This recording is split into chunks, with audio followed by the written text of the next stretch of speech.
What is the moral of the story The Boy Who Tried Wolf? Now, most of you are probably wondering why I'm even asking that question because the answer is clear as day.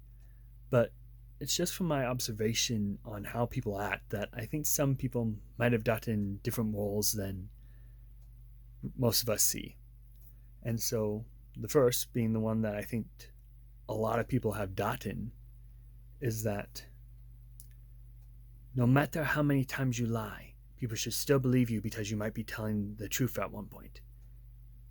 And when we say it like that, it's kind of like, what kind of story would this be if that was the actual moral of the lesson?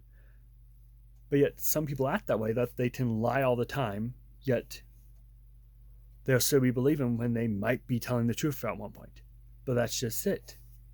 How do we know when they're telling the truth if all they've done is lie to someone? And that's where the other morals of the story come in, where the one we generally accept, that you shouldn't lie, as the basic one. If you don't lie, then people have a reason to trust you.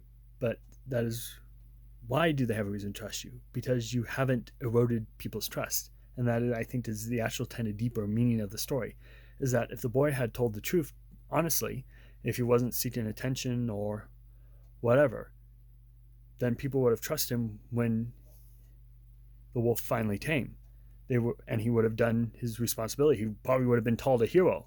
But because he was so attention seeking, then in the end, it didn't turn out well for him. Because he was constantly eroding the trust of the village. Every single time he would basically lie, that was an erosion of trust. And so when he finally started to tell the truth, nobody believed him. They basically believed the opposite. And I think that's the thing, is that a lot of people think they can lie a bit and get away with it. Or they think they're all innocent little lies, like lying about a surprise party. And maybe that wouldn't erode trust after a little bit. But the thing is that every time of withdrawing that trust adds up unless you're building it up.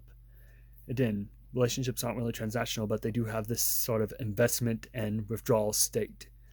So that's key to kind of realize, is that we can either be building up a relationship or wrecking a relationship. So the key is to build up relationships, build up people's trust in us, do the things that make us prove trustworthy, so that when it comes time, we have that solid foundation that we can have a decent relationship with on and actually act on the things that matter. But anyway, those are kind of my thoughts on this. What do you think?